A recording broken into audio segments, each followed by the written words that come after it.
Well, after two nearly identical games to start this series, but with different results, now the scene shifts here to Dallas for games 3 and 4.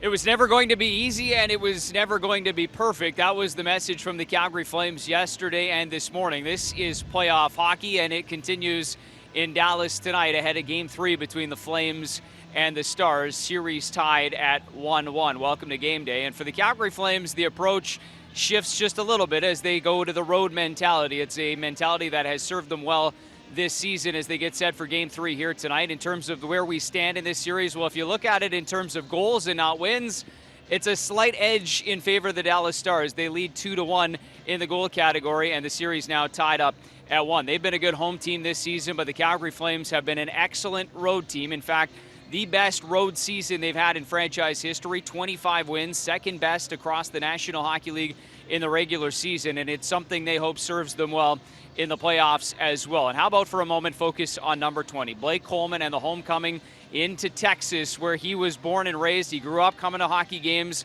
for the Dallas Stars during the playoffs. He's thought about playing playoff games. Of course, he played the Dallas Stars in the Stanley Cup Final. However, it was in the bubble. A little bit different feeling here tonight ahead of Game 3 back in his home state. Yeah, it's exciting. Obviously, I grew up coming to playoff games here, and I did get to play Dallas, obviously, in the Stanley Cup Final, but under completely different circumstances. So I'm excited. Obviously, I'll have a lot of support in the building. I'm sure there'll be scattered red jerseys around here, and like I said, I'm excited. I think it's going to be a fun atmosphere to play in, and I know we're all ready to get going. We've managed our road games well. We just got to go back to our basics and make it difficult on their team to do anything, really. Putting pucks in deep, keeping it really simple early and often, getting pucks and bodies to the net, and if we do end up in our end, taking time and space away, keeping them facing the wall, and really just grind out a win. The loud buildings you got to coach different. Because you can't hear as much.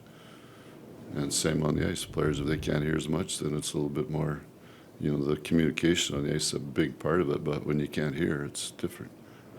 Time now for Who to Watch and a couple of veteran playoff performers. Joe Pavelski got the only non-empty net goal in Game 2. It stood up as the game winner. 13th game-winning goal in his playoff career. Not surprising, it comes off a redirect in front. Pavelski had a career-high 81 points in the regular season at the age of 37. And for the Flames, Tyler Toffoli, a veteran of 78 playoff games, was all around it on Thursday night. Had a couple of scoring chances, 2 shots on net in each of the first 2 games, averaging close to 16 minutes, but also had some edge on Thursday.